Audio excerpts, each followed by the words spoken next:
All right, and welcome back to another episode of Who's Lifting Today. I'm here with Christy Brown. We're going to be talking about commenting on people's bodies. This happens a lot in the fitness industry, both positively and negatively.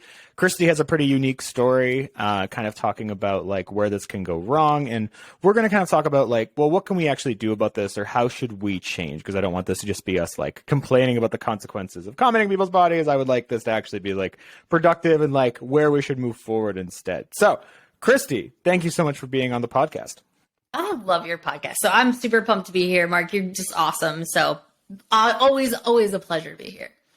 Yeah, it's always a pleasure to have you as well. You've been on many times, and I'm sure you will be on again. I want to talk about first the negative consequences. I think like that's more obvious, but I think it's worth talking about. So I'm going to share my story a little bit. I would love for you to share yours as well. So I have been, as an adult, I've been anywhere from like 135 pounds to like probably like 200-ish. I don't weigh myself, so but like it's varied wildly. At the 135 mark, I was made fun of for being too skinny.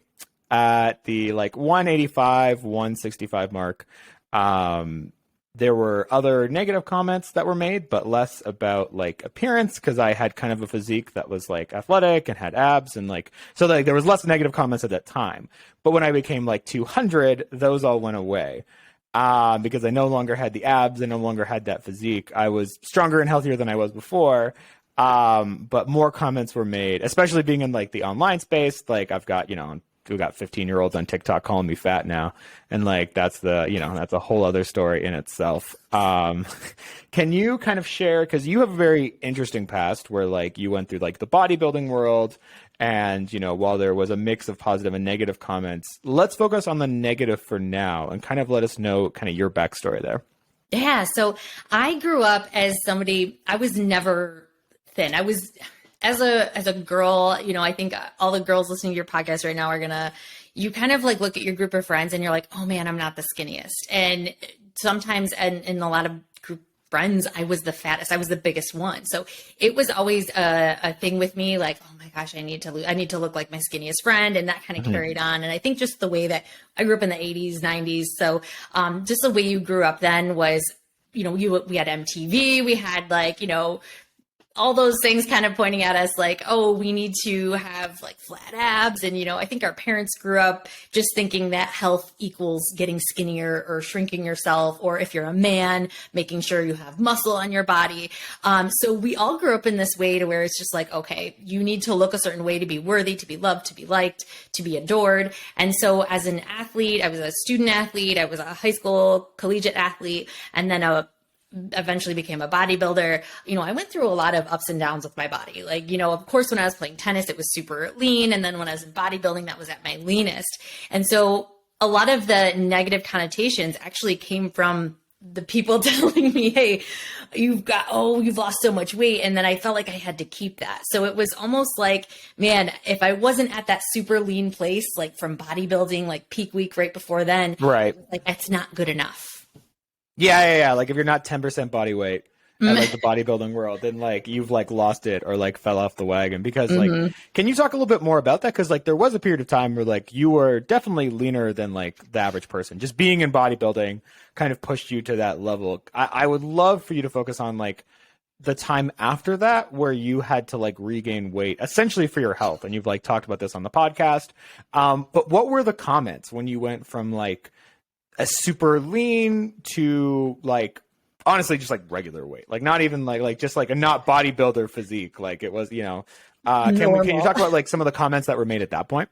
Oh, Mark, it was so scary. Gaining weight in any connotation is just like, it's like death to some people. And to me at that stage where when you're bodybuilding, you have that one day. You have one day where your abs, you're dehydrated, you're malnourished, you are like not supposed to live like that, but then you get a taste for it and you're just like, I have to stay here.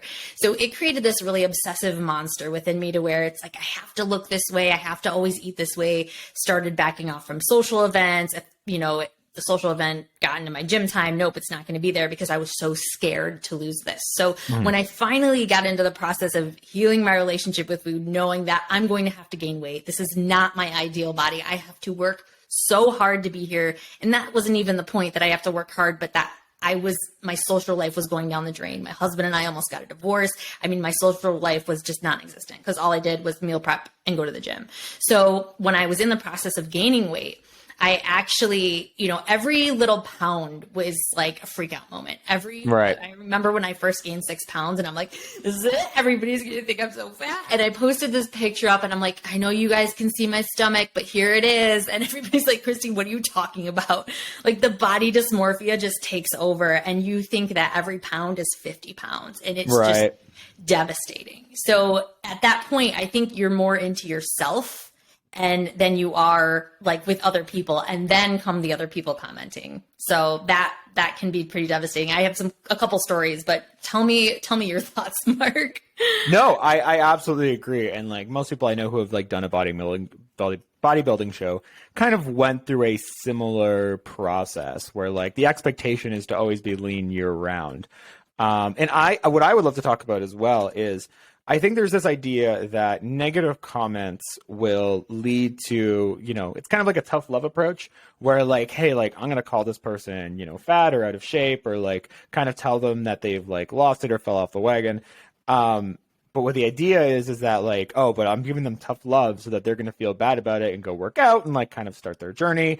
And so there are some people who like rationalize negative thoughts as like either not being as bad or actually being like productive to the journey.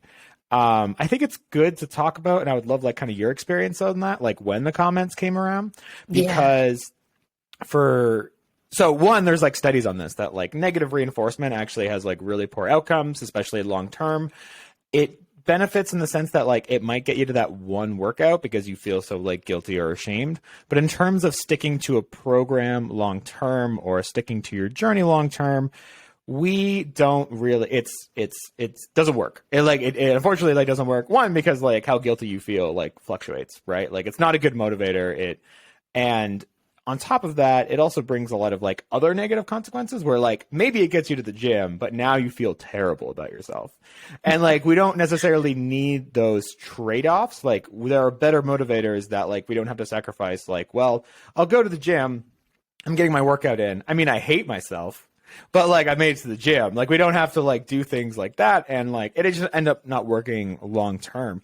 But yeah, I would love to hear like your stories, because like eventually you kind of got off the bodybuilding bandwagon. Like you kind of ended there, like for many reasons. You had to. Like there was really no choice. My mental health was gone at that point. I had no form of life whatsoever. It was like to the point to where I was just, I got to such rock bottom to where I'm like, I literally cannot go another day like this. That was it. So it got to a point that was so bad. So I knew I had to do something. And I think you reach that point when your fear of staying the same trumps your fear of trying something new, walking into your biggest fear, which mine was gaining weight. So as I'm gaining weight, you've got to remember, I think about the people that are like, oh my gosh, I have to lose weight before I go back to the gym, right? That's kind of how I felt. I'm like, people can't see me like this. They'll think I gave up on myself. They'll think that I, lost my health because I was so lean, and now I'm actually gaining weight, which was healthy for me. But in other people's eyes, it's like, ooh, she's losing it. She's been eating pizza and drinking beer. And so I actually would go into the gym and my clothes changed. Like, I mean, I had to. Everything was just darker colors, not as bright, not as showy. And so I'll never forget one time, it was probably about 3 months into my journey. And this couple, I used to go super like 4:30 a.m. in the morning. And I kind of kept still doing that, but I was switching to more like mobility stretching stuff because at that point my body was just dead. I needed to rejuvenate it. And this couple, this guy and this girl always worked out together. And when your headphones kind of like switch songs and you get that kind of like blank space. Yeah. And I heard them talking right behind me, and they were talking about me, and they were like, oh my gosh. One of them said, I like her better thinner. And the other one said, I like her better bigger. And it kind of just hit me like, I will never make everyone happy. Like with my body, it's like I had a bodybuilder friend and she was just jacked to pieces, but she also did steroids. And trust me, I almost did it. I was almost there because I just wanted that body. I wanted that look.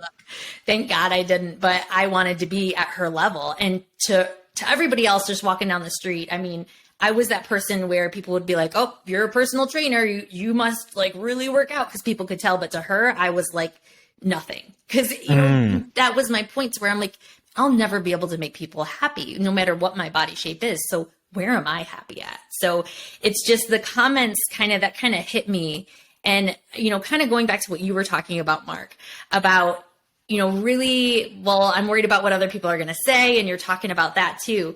My whole thought process is, if I'm thinking about it in another person, like, man, she needs to lose some weight, man, she got big, that's more of a reflection on me than it is the other people. That I am the one that's in need of some help over that person, because I don't know if they just lost 100 pounds. You know, I don't know nothing about them. I don't know or the story behind it. Yeah, exactly. Or like, you know, did they lose 100 pounds because they're like starving themselves? Did they lose 100 pounds because like they're actually like severely depressed and not eating? Like there are, you know, and we don't want to rationalize those things. Yeah. Exactly. And then to your point, Mark, now you're complimenting an eating disorder, which people were doing to me. You're complimenting, hey, oh, look how lean you look. Well, shit, I got to keep this. Like, I can't lose it. I'm going to do everything I can to keep this. And now you're complimenting me, you know, losing my period, like losing my fifth vital sign, that type of thing. Now you're complimenting me on missing, you know, dinner out with my family because I had to get my gym time in. Like, that's not okay.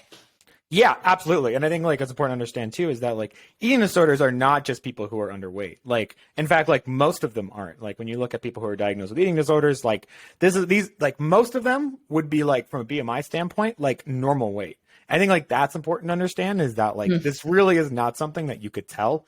There are people who would be considered like fat or obese who are also with eating disorders or recovering from eating disorders, that like you know, this is not something you can judge aesthetically. And actually, most of the time, they are not the look that you would expect. And I think this comes from like the positive compliments too. Kind of what you mentioned, where like you're not going to make everyone happy. I think it's super important to understand that when I think about like owning your confidence, the confidence that I want people to have is someone comments on your body, good or bad, and does not change your thoughts on yourself. Like both the good or the bad, because I think like the positive comments are also like problematic as well for that reason, is that like I don't want my confidence to be built on people either online or in person like telling me that I look good or that I'm the right physique or whatever that might be, because then they kind of own my confidence, and that means they can take it away. Where like 5 years from now, if I'm no longer their like ideal look, that they, you know, they can like take that confidence away from me, and then I feel like terrible about myself. And like this is one of the things that I noticed back when I was like probably like 175 to 185, I would say, is when I got like the most compliments for my physique. And then when those went away, when I got to like 190, 200, etc., those like that sucked, because I had people who were like telling me how fit I was. And like also in like the personal training world, you get a lot of credibility for being a certain physique as well. This is like, which is unfortunate, because like it validates a lot of people with very impressive physiques with very dumb ideas, which unfortunately like is something that I see it on your TikTok all the time. I'll like, hey, like this isn't actually like very good information. It'll be a person who's like shredded or a bodybuilder, and in the comments they'll be like, I don't know, man, he's pretty jacked. Like that, like the aesthetic actually does validate like that is one of the main things. And this is super, and even other personal trainers have had this, where I've asked them like, hey, like, do you think trainers should be a certain look? Like, should they have a physique? And a lot of them are like, yeah. Like a lot of them are like, because that like validates like that they're living the lifestyle to the fullest. And that just made me sad, to be totally honest. Which is funny. I mean, it's not funny, but most trainers, like, I don't know about you, but I get a lot of like DMs from trainers and people who teach classes that are like, I need help because I'm binge eating and I can't stop. And that's the people that I get the most from, are athletes or weekend warriors or, you know, like that. So that's kind of that side that you have to keep that look, I think, is also like a tough one. And is that like, and here's the thing, like, and you know, we talked about this on previous podcast episodes, but like bodies change.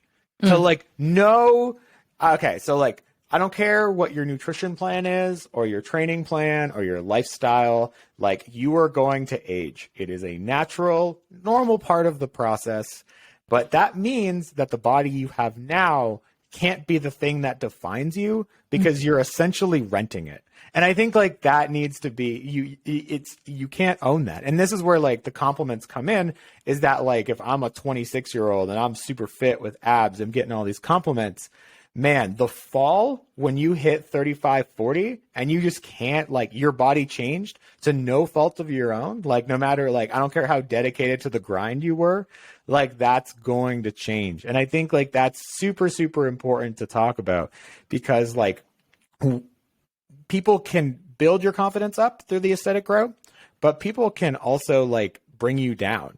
And like, I think like, and maybe it doesn't happen right away, maybe temporarily, you're like, oh man, I'm getting all these compliments. Like everyone thinks that I'm like beautiful or fit or like whatever it is. And people are starting to ask me fitness and nutrition advice.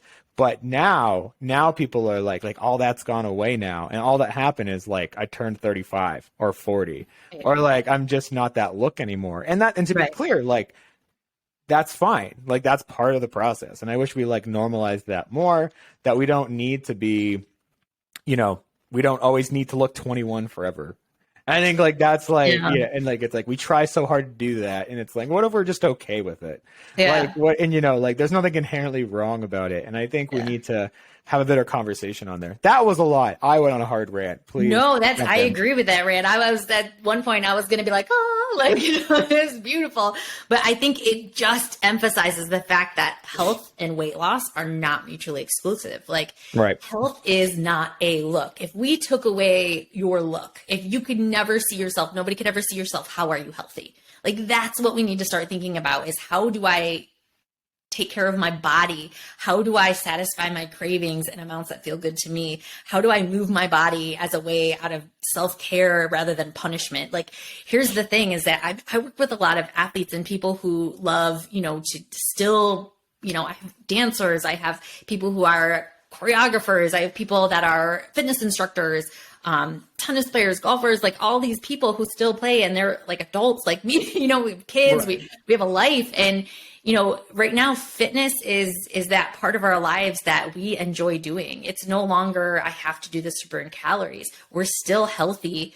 We still eat to nourish our bodies and to balance everything out, but health is a place of self-care for us. Like, this is what we do to take care of our body, our mind, and our soul. So I'm not trying to get all woo-woo here. No. I get everything. Absolutely. But the fact that, the more we look at health as that state of mind rather than the look, I think that's going to help. And that's not to say though, Mark, like, I come from a bodybuilding background. When we talk about like how we grew up, this is deeply rooted within it, like so deep to where it's not just going to go away after listening to this podcast. Right. It's going to be constant. Like, I have to keep challenging those thoughts that my self-worth isn't how I look, because like you were talking about, if you take that identity away from you, that fitness identity, who are you? Who are you without your body? What kind of person are you? I think that's where we become more valuable, because like you said, you can get an injury. Something could happen to your body and then you're out. Like, I was out all summer from tennis because of a stupid spinal injury, because I was not doing correct form and lifting, and nope, just more weight. And then that, of course, like, breaks yourself. So I think too, it's important to know, like we were talking about before, it's okay to be excited about little things. Like, arm definition coming out. I think it's okay to be like, hey, I can see some form of abs, or, who doesn't get excited about, hey, like, I'm just feeling better in these jeans and things are happening. I think it's okay to think that and to feel that, but to not make it your sole purpose and your sole goal of health. Like, do you not get excited when it's like hitting a new PR, right? When you're like deadlifting or whatever, it's kind of like, yes, I'm seeing some definition, that's awesome, but that's not why I do this. It's not who I am. It's kind of the cherry on top. So yeah, absolutely. Like, my personal thoughts is like, in terms of like aesthetics and weight loss, like, I try to minimize those thoughts as much as possible. With the acknowledgement that like people want to do that like is a process. And that like, we're going to have, I'm not expecting like, okay, you signed up for my coaching and now you immediately don't care about like the weight on the scale. Like, that it's going to be, it's going to be like a process and going from there. And I would like to talk about actually like, how do we change this? Because right now this is pretty common in the world, but especially in the fitness world, where like comments people's bodies, both like positively and negatively. are around. Like, they just exist. They exist in mass. I put up a post 2 days ago. I got a comment on my body. Like, this is a very common thing. And like, I don't even work in aesthetics and weight loss, right? And like, I'm getting those comments. So I have to imagine the people who like are working in that area are getting like regular comments, right? So I have some thoughts on like what we could do instead, or like what that world would look like. I don't know if you have anything that like you wanted to share on like, if we're not commenting on people's bodies, like what's kind of the route that we could take for the future. Oh, 100%. So my biggest thing is I'm not going to try. Mark and I aren't here to like convert you. Like, you do whatever you want to do. We're just explaining why we don't do it. Like, my whole thing is, and I'm sure with your clients too, I don't want you to be that person that's like, oh, this triggers me, I'm going to live in a bubble. I want you to learn how to deal with those triggers. So Right. The first part about this is like, you do what you want to do, but here's why we don't do it. Is because, and I had to educate myself on this too. I was a hardcore bodybuilder. I was like, what we do now, I would have thought this was giving up on yourself back then. You know what I mean? Like, way back in the day, because I think you just grow and you change. But and that whole sport is commenting on people's bodies. That is what the sport is that you go on stage. People's bodies against us. Is that like that's we're literally professional judging people's bodies. Yeah. So And like, yeah. Yes, exactly. But if you look at that, like, let's just say bodybuilding. I still love bodybuilding. I still love like following people, but I can do that now without putting it on myself. Well, I don't look like that anymore. Oh my gosh, because I've learned, but it's because I appreciate the journey. And I think that's where we need to start looking at the effort over the outcome. Instead of the end goal, we need to start focusing on how did you get there? So instead of, oh my gosh, you look great, you lost weight, it could just be, wow, you look really healthy. Or, Right. man, like, I love how you're doing like yoga every morning, or how you've been going to the gym 3 times a week. I think that's awesome. I think we need to focus on what they are doing rather than the outcome. Because when we're outcome based, all we care about is getting there. Eating disorders, skipping meals, going to the gym 2 times a week, 7 times a day, or 7 times a week, that's all we care about is we need this outcome. We need this outcome. To whereas if we start looking at the journey, we start looking at how did you get there, then I think we can really make that focus on, instead of, okay, I don't care how your body looks. I just love that you're taking care of yourself right now and you're doing it in a sustainable and consistent way. You're not overdoing it. You're not at either extreme. So I think when we start focusing on that, is when we can start changing the narrative. I don't give a shit how you look. I love that you're taking care of yourself in a way that fits your lifestyle. Right. Yeah. And I think we need to start complimenting on like other things that exist, where now it's kind of like, well, like what you look like is kind of the definition of like how well you're doing. And I think like we need to kind of talk about like what you were kind of referring to as like the process, where like if you're going to compliment somebody, let's compliment on like the behaviors they've made. And I think like this is kind of the mistake I think a lot of like health at every size advocates or like body positivity advocates make, is that like we talk a lot about like the stigma, which I think is important to talk about, but we don't talk about like that we actually still care about health. Because that's the con that I always hear about, is that people are like, well, if you don't care about weight loss or aesthetics, then like you don't care about health. And it's like, no. I care from like a weight neutral perspective. And that's the things that I want to compliment. I don't really care what you look like. That's pretty boring. Same with the weight on the scale. That's like, but like, are you doing well mentally? Like, are you exercising regularly? Are you going for walks? Like, let's validate those opinions. And I think when we compliment someone, and we can do this like both in, in the fitness world and training, as well as like a friend that you have in the real world, that let's talk about, what are other things you like about them? Like, maybe your friend is pretty, maybe they're not, but like also they're a nice person, they're super kind, like they contribute to this charity, and that's like awesome that they're trying to help other people. They're like very considerate of other people's feelings. Like there are other things that we can validate other than aesthetics. And I think a lot of the times like we don't talk about those. Whether it's with like friends or spouses or like other people online, is that we're like, oh, this person is beautiful.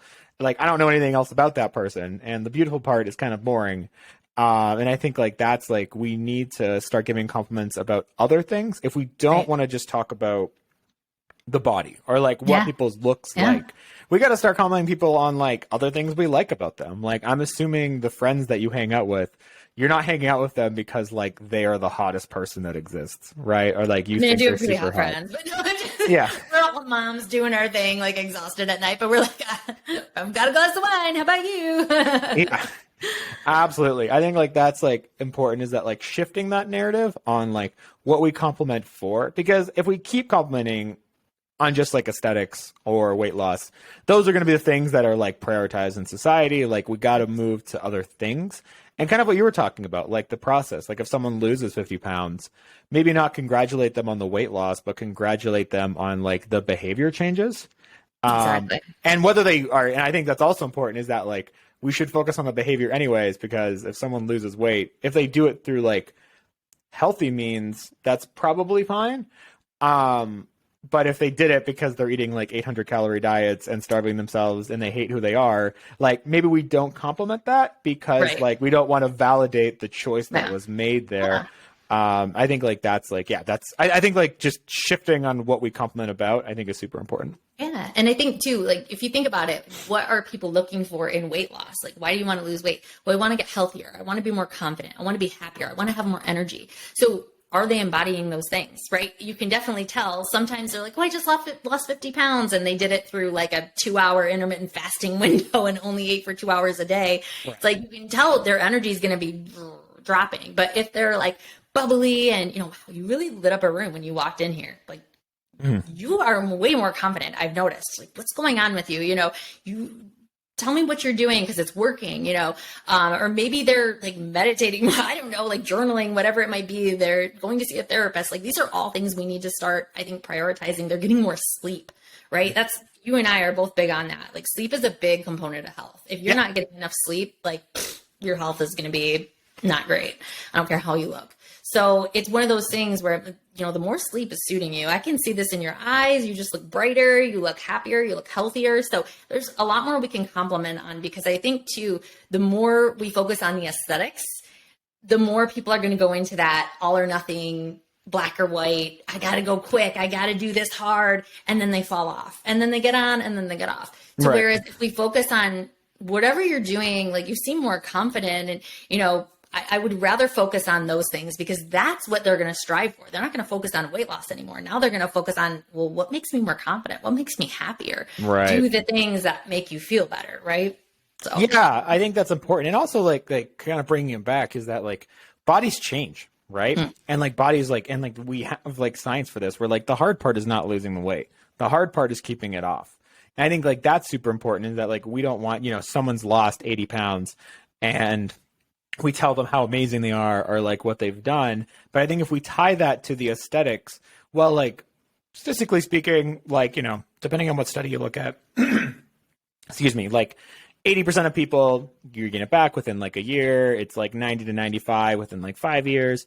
That there's, and like, so you're kind of setting them up to like be upset in the future. Like they're going to feel great in that moment, but later on, that's not necessarily true. And like, they're not necessarily going to have that look that you complimented them for. And I think this is where we really need to focus on like, but what are the behaviors? I think that is super, super important, is that like, we need to focus on like, what are they doing that's healthy for themselves? Because that can be sustained for a long period of time.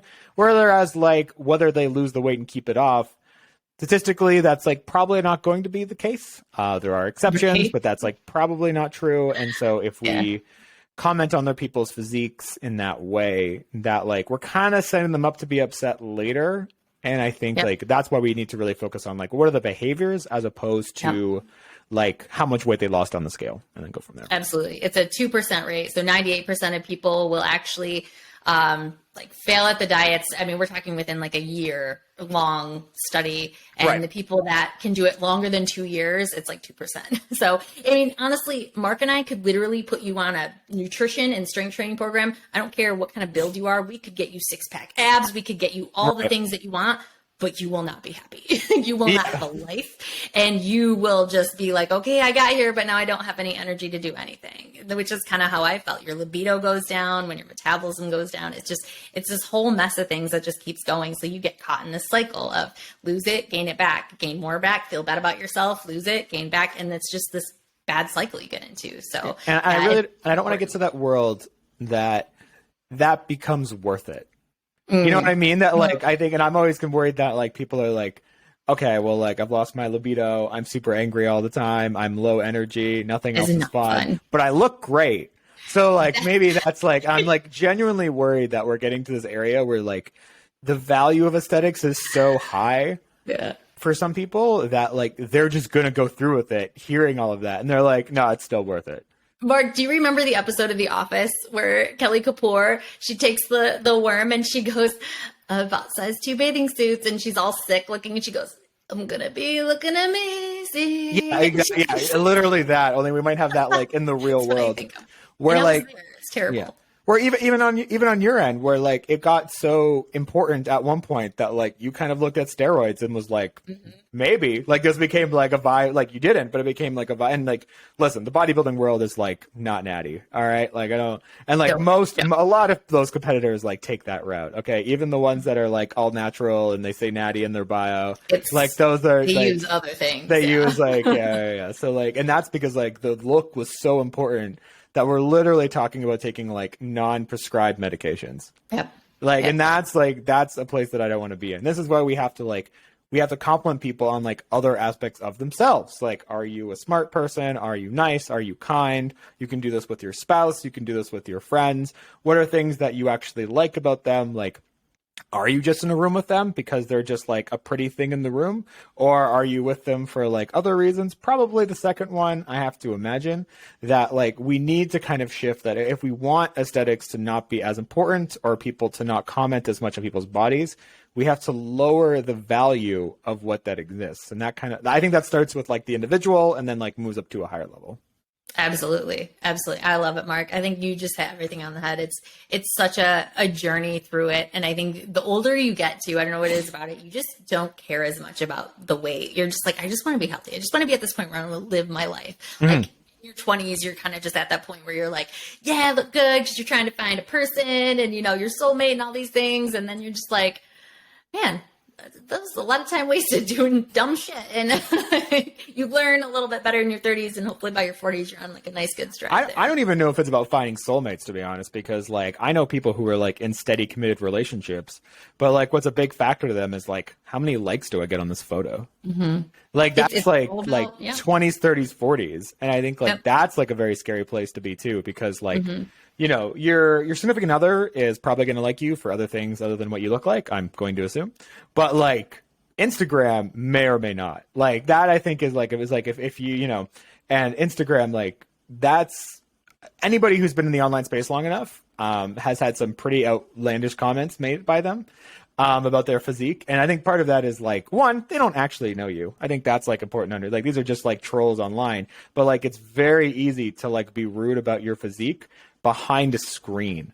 Like that is something that I think is like, and this is where like, you know, negative comments come into play now, is that like we have a lot of people who like, if you've been online long enough, even as like a creator, like you just like posting photos, like some random stranger has like told you that you like look good or bad, or that you're like, you know, too fat for fitness, or like that you should like eat less food, or like whatever it might be. And like, if you just spend enough time, and I think like, this is where it comes from. Like, I don't want your confidence to be owned by both negative and positive comments. Like, I really want you to just be like, you can see that, and then it doesn't ruin your day. It doesn't make your day. That like the voices of like online people, like they just don't have an input. Like it's you still feel the same you feel about yourself. You still feel good. You're not relying on compliments, which I think is also important, where like there are people who put up, you know, they'll put up a photo and like they're looking for those comments. They're looking for like, oh my God, you're beautiful. So that like you can now know you're beautiful. And I kind of want to get to a space where it's like, I just don't want people to care either way. That like if people compliment you, like you're not going to be like, I don't want your compliment, but like that your confidence level stays like at the level it was before, because that to me is what owning your confidence is. Exactly. I love that. It's like my thing with happiness. Happiness is literally going through all the emotions, but keeping your values and morals. So it's not about not being depressed or not being upset or angry. It's about being upset, being those things, but it not changing your direction, you know, of your North Star. So I love that. Yeah, I think that's super important too. And like, you don't have to do this in perfection. This is a process. This takes time.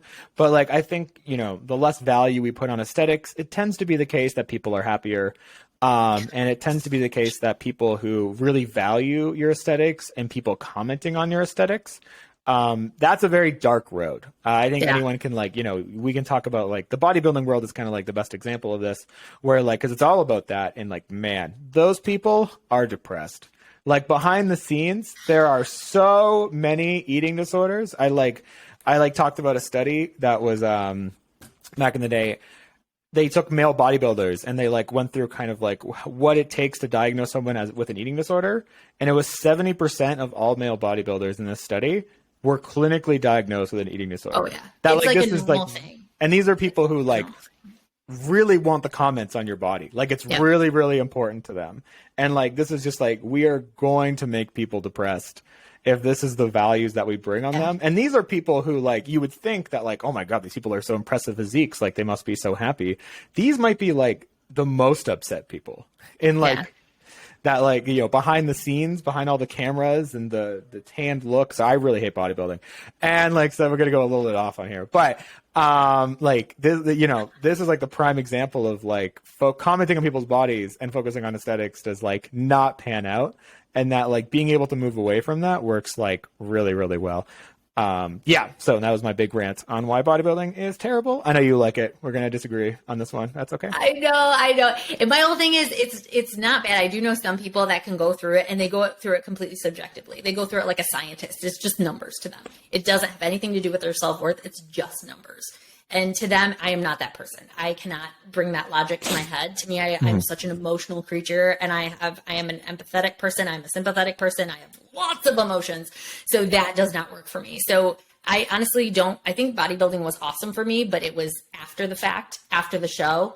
It was the outcome, like, okay, D-Day. I actually hated the day of the show. I hated it because my journey was over. Right. I love the journey. I love getting like dirty blood, sweat, tears, all those things. I love it. I love the struggle. But now that was over, it's like, well, now what do I do? Well, now I guess I got to do another show because I can't gain weight, because everybody was talking about, don't be that person that, you know, gains weight. Did you see so-and-so? They just, oh my gosh. You mean every bodybuilder post show?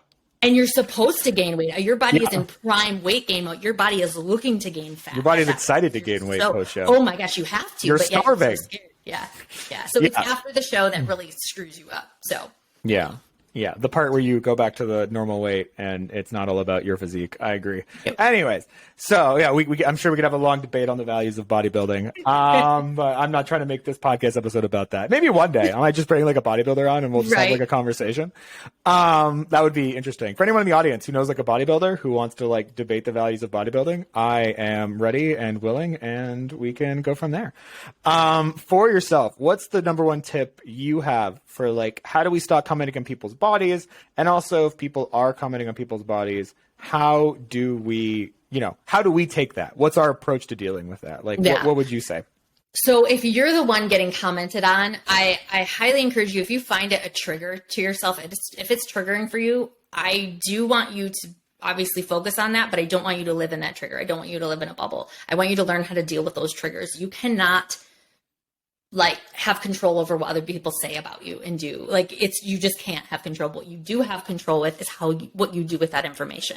So when somebody does comment on your body, literally take like an assessment and you can just be like, oh, well, I feel good, which is, you know, the best part. Or I'm not a confrontational person. Some of my clients are like, you do not talk about my body. You do not say that. And I know Jonah Hill just did that, which was freaking amazing. I was like, yes, Jonah Hill. He was like, please don't comment on my body. I know that you mean well, but it does not help. Right. And it doesn't. And that's exactly it. That's not my worth. If you're going to comment on something, comment on my habits that I've been doing to get to a healthy place.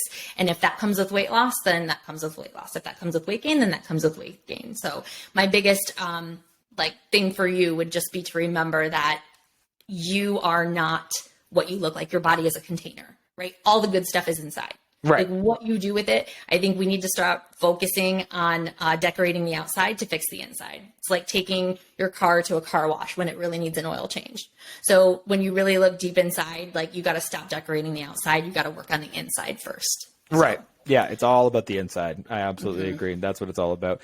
Where can people find you? Where's the best place? You're on a bunch of socials. Let people know. Yeah. So Mark and I are pretty close buds. And so I am on Instagram a lot, at intuitively_strong, the TikTok at intuitively_strong. I've got a YouTube, Pinterest, get on my email list, my Sunday Scaries, which are incredible because it's weekly, like binge eating tips and help.